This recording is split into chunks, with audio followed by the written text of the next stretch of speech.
Hello everyone, ICT virtual classes में मैं योगेश केमनी आपका स्वागत करता हूं। तो जैसा कि आप जानते हैं, हम लोगों ने फ्रिक्शन चैप्टर कंप्लीट कर लिया है। पूरा का पूरा घर्षण पार्ट हम निपटा चुके हैं, कंप्लीट कर चुके हैं। और आज हमने इसके करने हैं एक्सरसाइज के क्वेश्चन। सो एक्सरसाइज में क्वेश्चन पहला हमारे पास है फिल इन द ब्लैंक्स, यानी कि हम लोगों को यहाँ पर रिक्त स्थान भरना है। अब यहाँ पर जो फिल इन द ब्लैंक्स है, यानी कि हम लोगों को पढ़ना है और ध्यान से एक ऐसा वर्ड ढूंढना है या हमें अप्रोच ढूंढनी है कि जो यहाँ पर फिट हो और इस सेंटेंस को कंप्लीट करे, या फिर हम कह सकते हैं जो एक वैलिड रीजन हो इस बात का, यानी कि एकदम हमें राइट आंसर यहाँ पर लिखना है। जैसे कि पहला पार्ट हमें कह रहा है friction opposes the dash between the surface in contact with each other. अब जो घर्षण है वो अपोज करता है भैया, वो विपरीत लगता है, ये बात हम जानते हैं। किसको अपोज करता है? मोशन को अपोज करता है, यानी कि कोई बॉडी अगर चल रही है तो उसके मोशन को, उसके रिलेटिव मोशन को अपोज करता है। तो हम लिखेंगे friction opposes the relative motion between the surface in contact with each other. तो फ्रिक्शन हमेशा क्या करता है? एक रिलेटिव मोशन, सापेक्ष गति को रोकने की कोशिश करता है। अब इस बात का मतलब क्या है? इस बात का मतलब आप ऐसे समझ सकते हैं कि अगर एक बॉडी दूसरी बॉडी के ऊपर चल रही है तो नीचे वाली बॉडी ऊपर वाली बॉडी पर घर्षण लगाएगी और ऊपर वाली बॉडी नीचे वाली बॉडी पर घर्षण लगाएंगे, यानी कि एक दूसरे पर ये क्या लगाएंगे? फ्रिक्शन लगाएंगे।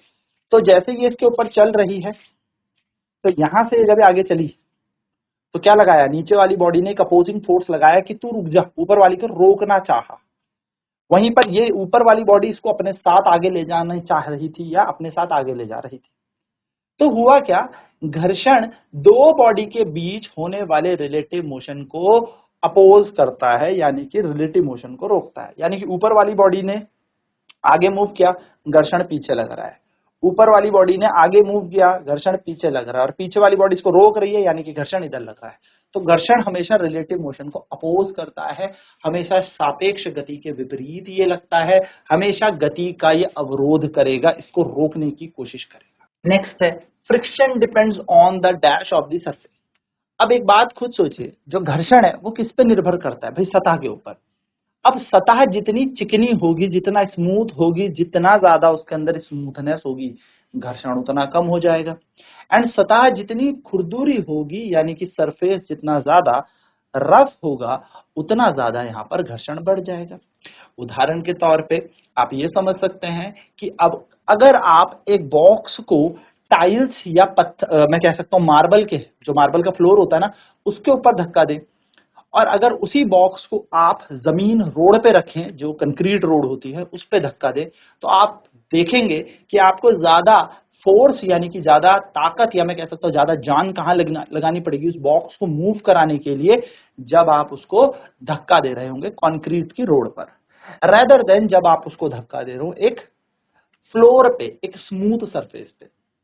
उदाहरण, अगर मैं थोड़ा सा सतह को गीला कर दूं तो इजीली क्या हो जाता है, यानी कि अगर मैं स्मूथनेस बढ़ा दूं, थोड़ा सा क्या कर देता हूं सरफेस में, क्या कर देता हूं, तेल डाल देता हूं चिकनी सतह पे, तो ये बॉक्स बहुत आसानी से फिसल जाएगा, है ना। तो बेसिकली क्या होगा यहाँ पर? घर्षण कम करने पर, यानी कि घर्षण कैसे कम होगा? स्मूथनेस बढ़ाने पर, यानी कि सतह की चिकनाहट बढ़ाने पर घर्षण कम हो जाएगा। वहीं पर देखूं, अगर मैं सतह का खुरदुरापन बढ़ा देता हूं तो घर्षण बढ़ जाता है।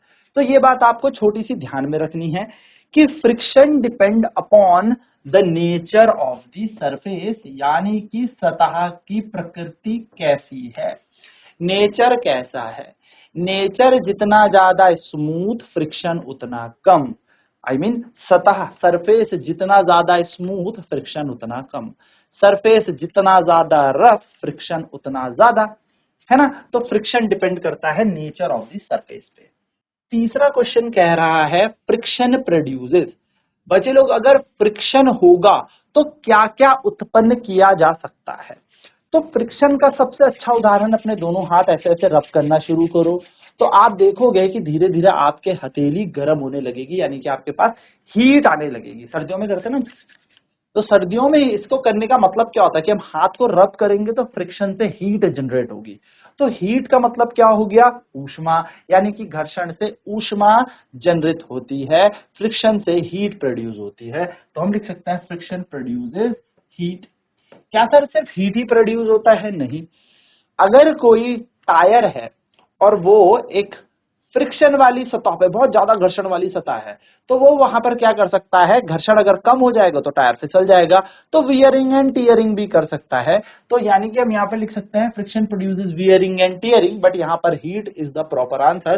तो फ्रिक्शन से क्या प्रोड्यूस हो सकता है, हीट, है ना। पत्थर जब आपस में दोनों के दोनों घर्षण करते हैं तो चिंगारी उत्पन्न होती है, चिंगारी से ही आग बनती है, यानी कि हीट उत्पन्न होती है। नेक्स्ट है sprinkle of powder on the carrom board dash friction. जब आप कैरम बोर्ड खेल रहे हो और स्ट्राइकर आपका मूव नहीं कर रहा, तो आप क्या डालोगे उसमें, पाउडर। पाउडर डालने से क्या होगा, जो कैरम बोर्ड का स्ट्राइकर है इट कैन इजिली मूव, ये आसानी से क्या कर सकता है, मूव कर सकता है। यानी कि जब आप इसमें पाउडर छिड़कोगे, यानी कि जब आप इसमें पाउडर डालोगे, किसमें, कैरम बोर्ड में, तो ये रिड्यूस कर देगा फ्रिक्शन को। तो sprinkling of powder on the carrom board reduces friction, घटा देगा ना, फ्रिक्शन को कम कर देगा। तभी तो हम कैरम बोर्ड खेलते वक्त पाउडर का उपयोग करते हैं, जिससे स्ट्राइकर आसानी से मूव कर सके और हमें शॉट मारने में मजा आए। नेक्स्ट, ये गेम खेलने में इजी हो जाए। Sliding friction is dash that the static friction.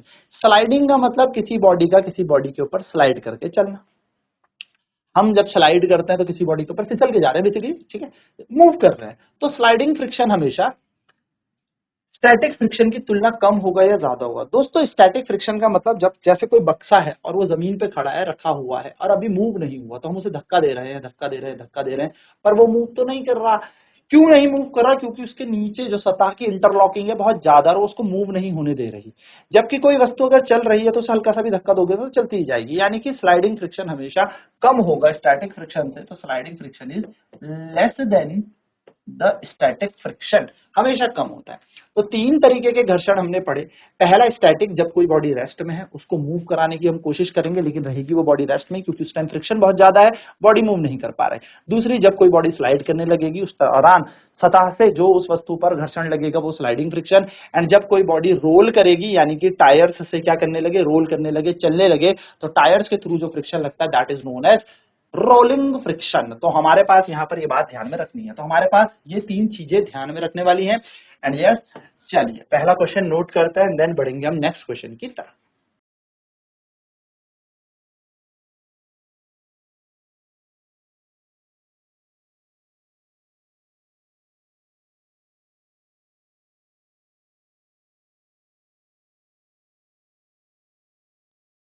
तो देखो, four children were asked to arrange forces due to rolling, static and sliding friction in decreasing order. चार बच्चे थे, ठीक, सॉरी हाँ, चार बच्चे थे, चारों के चारों बच्चों ने क्या किया, रोलिंग, स्टैटिक और स्लाइडिंग फ्रिक्शन को इंक्रीजिंग और डिक्रीजिंग ऑर्डर में लगाने की कोशिश की। तो इन्होंने डिक्रीजिंग ऑर्डर में लगाया। डिक्रीजिंग मतलब होता है बढ़ता हुआ, घटता हुआ क्रम, बड़े से छोटा, डिक्रीजिंग, ठीक है। Their arrangement are given below, इनका अरेंजमेंट क्या दे रखा है। पहले वाला कहता है कि रोलिंग ज्यादा होती है फिर स्टैटिक है, मतलब सबसे ज्यादा रोलिंग है फिर स्टैटिक है फिर स्लाइडिंग है। यानी कि रोलिंग में सबसे ज्यादा घर्षण लग रहा है, फिर स्टैटिक यानी कि जब वस्तु रुकी हुई है तब ज्यादा घर्षण लग रहा है, एंड देन सबसे कम लग रहा है स्लाइडिंग में। पहले वाले की ऑब्जर्वेशन इस तरीके से थी। दूसरे वाले की ऑब्जर्वेशन थी कि रोलिंग, स्लाइडिंग और स्टैटिक, यानी कि रोलिंग, रोलिंग यानी कि जब बॉडी रोल कर रही है उसमें ज्यादा घर्षण लगता है, फिर स्लाइडिंग में ज्यादा लगता है, और फिर स्टैटिक, स्टैटिक में सबसे कम लगता है। डिक्रीजिंग है, ठीक है, बढ़ते हुए क्रम, बढ़ते से घटते हुए क्रम में, यानी कि सबसे बड़ा फिर थोड़ा छोटा फिर सबसे छोटा।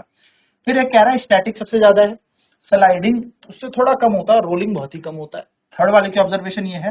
एंड फोर्थ कह रहा है स्लाइडिंग सबसे ज्यादा होता है, फिर स्टैटिक होता है, फिर रोलिंग होता है। तो मैंने आपको बताया था कि सबसे ज्यादा जो घर्षण लगता है वो स्टैटिक होता है। स्टैटिक फ्रिक्शन की वैल्यू सबसे ज्यादा है, सबसे ज्यादा स्टैटिक फ्रिक्शन लगता है, यानी कि हमारा स्टैटिक घर्षण लगता है। फिर इसके बाद जब वस्तु चलने लग जाती है तो स्लाइडिंग हो जाती है, तो स्लाइडिंग फ्रिक्शन इससे थोड़ा कम होता है, ये कम होता है, यानी कि सबसे ज्यादा, मोस्ट, फिर मैं कहूंगा इंटरमीडिएट यानी कि बीच का, एंड सबसे कम जो होता है वो कौन सा होता है, रोलिंग फ्रिक्शन। रोलिंग फ्रिक्शन सबसे कम होता है, यानी कि रोलिंग घर्षण सबसे लीस्ट होता है, इसलिए तो टायर लगाए जाते हैं, तो सबसे लीस्ट होता है। तो जिस बच्चे ने सबसे पहले लिखा है रोलिंग, वो तो बिल्कुल गलत है कि रोलिंग सबसे ज्यादा होता है, फिर स्टैटिक है, फिर स्लाइडिंग है, जो कि गलत है। फिर दूसरा कह रहा है रोलिंग ज्यादा है, फिर स्लाइडिंग उससे थोड़ा कम है, और स्टैटिक देखो रोलिंग फिर स्लाइडिंग और फिर कह रहा है स्टैटिक, ये बिल्कुल गलत है कि रोलिंग सबसे ज्यादा होता ही नहीं है। ठीक है, फिर तीसरा कह रहा है स्टैटिक सबसे ज्यादा है, फिर उससे थोड़ा सा कम स्लाइडिंग होता है और सबसे कम रोलिंग होता है, बिल्कुल तीसरा एकदम सही है। और चौथा कह रहा है स्लाइडिंग एकदम ज्यादा होता है, फिर स्टैटिक होता है, रोलिंग सबसे कम होता है। तो रोलिंग सबसे कम होता है लेकिन स्टैटिक सबसे ज्यादा होता है, इसको यहाँ होना चाहिए था, यानी कि ये सब ऑप्शन गलत है। Only option number C is the right answer. तो इस तरीके से ये होता है डिक्रीजिंग ऑर्डर। कौन सा? Decreasing order. ये हमारे पास डिक्रीजिंग, डिक्रीजिंग मतलब घटता हुआ क्रम, घटता हुआ। घटता हुआ का मतलब हुआ बड़े से छोटा, बड़े से छोटा। इंक्रीजिंग होता है छोटे से बड़े, तो बड़े से छोटा जाना। ठीक, तो सबसे बड़ा, फिर थोड़ा छोटा, फिर छोटा। चलिए नोट करेंगे फटाफट।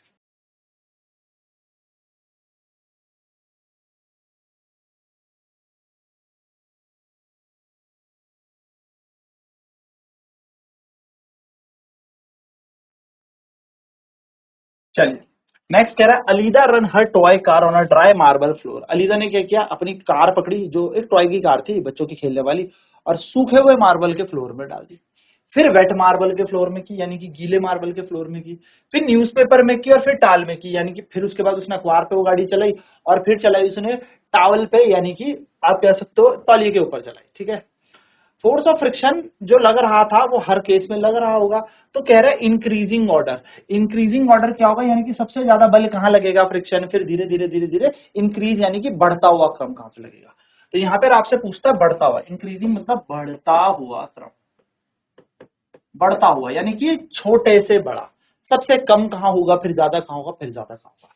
तो वेट मार्बल में पहला ऑब्जर्वेशन है कि गीले मार्बल के फ्लोर में, ड्राई मार्बल के फ्लोर में, न्यूज़पेपर में या टाइल में। तो आपको पता है भैया जो तौलिया है वो सबसे ज्यादा टायर को रोकेगा, क्योंकि टाल जो होता है उसके ऊपर क्या होता है, एब्रप्टली क्या होता है, थोड़े बहुत हम कह सकते हैं कपड़े के रेशे होते हैं, तो वो क्या करेंगे, इसको रोकने की कोशिश करेंगे। तो यस, सबसे ज्यादा हमारे टाल पे लगेगा, यानी कि हमें बढ़ता हुआ लगाना है, बढ़ता है यानी कि सबसे छोटे से बड़ा। तो हमें इतना तो पता लग गया कि टावल में सबसे ज्यादा है, टाल में सबसे ज्यादा है, तो टावल सबसे एंड में आएगा भाई, तो टावल सबसे एंड में आ गया। ठीक, ठीक, टावल टाल में सबसे ज्यादा लगेगा। फिर अब हमें लगाना है बढ़ता हुआ, तो यानी कि वेट मार्बल। अब खुद सोचो, गीले मार्बल का फ्लोर है तो उसमें फिसलन ज्यादा होगी, तो घर्षण सबसे कम लगेगा, यानी कि सबसे कम लगेगा वेट मार्बल के फ्लोर में, यानी कि गीले मार्बल के फर्श पे।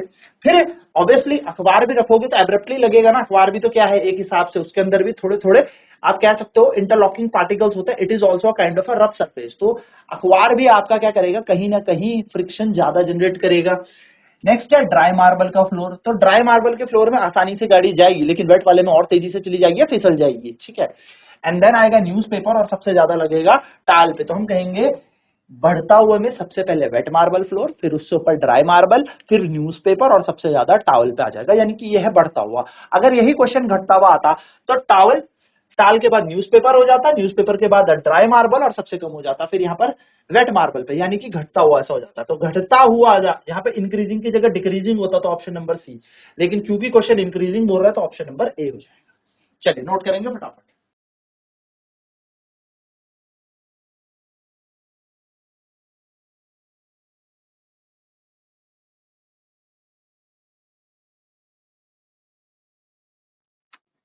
Suppose your writing desk is tilted a little. अगर आपकी जो लिखने वाली डेस्क है वो थोड़ा सा टिल्ट हो जाए, हल्की सी बेंड हो जाए, टेढ़ी हो जाए।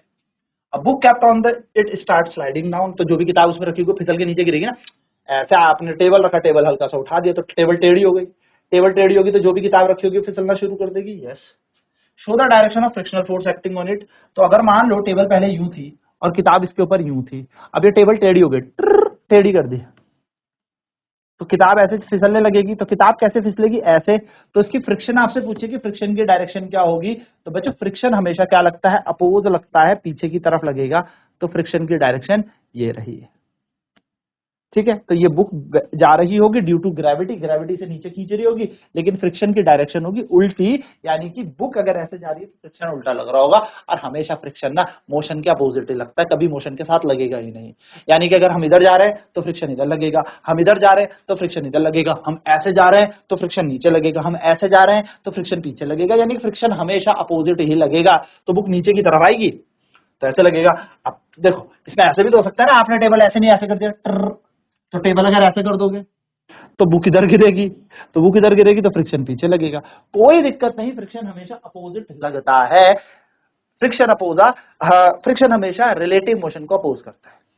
ठीक है, बना दिया हमने डायग्राम, इस तरीके से आप बना सकते हो। चलिए नोट करेंगे फटाफट।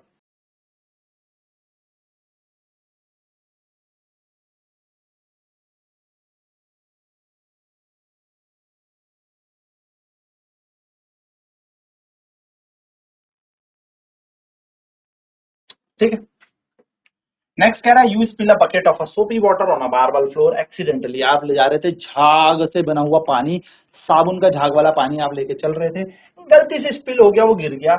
Would it make it easier or more difficult for you to walk on the floor? क्या इससे आपके लिए आसानी होगी फ्लोर में चलना, या आपने अब एक दिक्कत और मोल ले ली? तो आपका आंसर होगा कि it will be difficult to move, क्योंकि घर्षण कम हो जाएगा तो भैया अब चलना बहुत मुश्किल हो जाएगा, यानी कि फ्रिक्शन रिड्यूस हो जाएगा। So due to the soapy water या due to the spill of the soapy water, soapy water का जो स्पिल हो गया मार्बल फ्लोर पे, it reduces the friction between the ground और अस, या हमारे और सरफेस के बीच का क्या हो जाएगा, घर्षण कम हो जाएगा, and it will be difficult for us to move, और हमारे लिए डिफिकल्ट हो जाएगा मूव करने के लिए।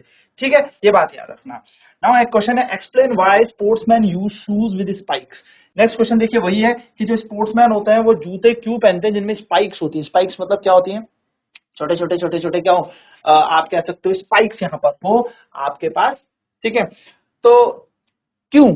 तो स्पाइक से क्या होगा, स्पाइक से बेसिकली आप कह सकते हो कि आपकी ग्रिप बहुत अच्छी बनेगी सदा के साथ। आपकी ग्रिप जितनी ज्यादा अच्छी होगी, आप उतना इजीली भाग सकते हो, दौड़ सकते हो। तो स्पाइक्स अगर आपके पास है तो ग्रिप बहुत अच्छी होगी, ग्रिप बहुत अच्छी होगी तो यू कैन मूव इजीली। ठीक है, तो ये बात ध्यान में रख लेना। तो हम जो स्पोर्ट्समैन होते हैं वो स्पाइक्स क्यों पहनते हैं? स्पाइक से क्या होता है, ग्रिप बहुत अच्छी होती है, और ग्रिप बहुत अच्छी होने के कारण आप इजीली यहाँ पर रन कर सकते हो। ठीक है, चलिए नोट करेंगे फटाफट।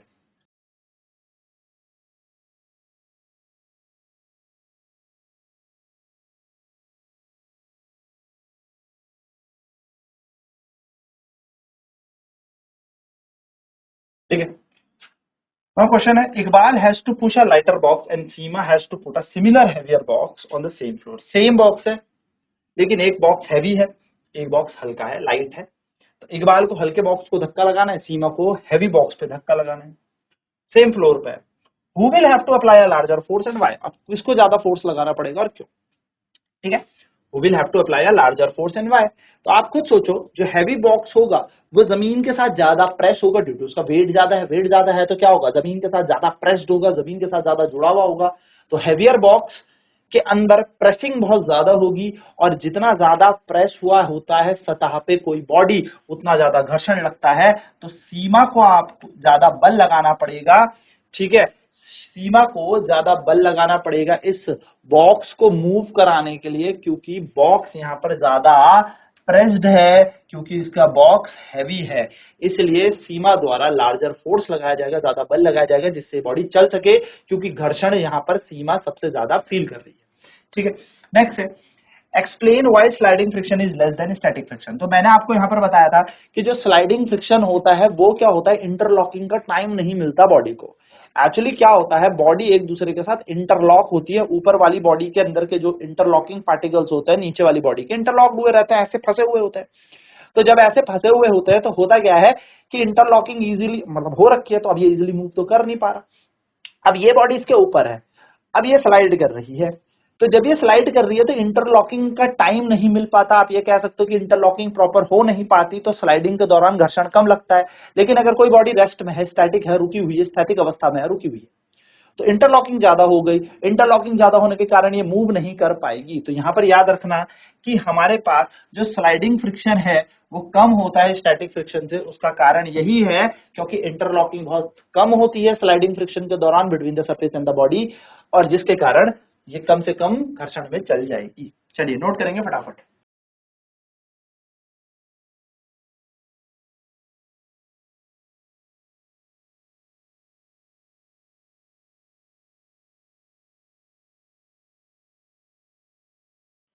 Give example to show that friction is both a friend and a four.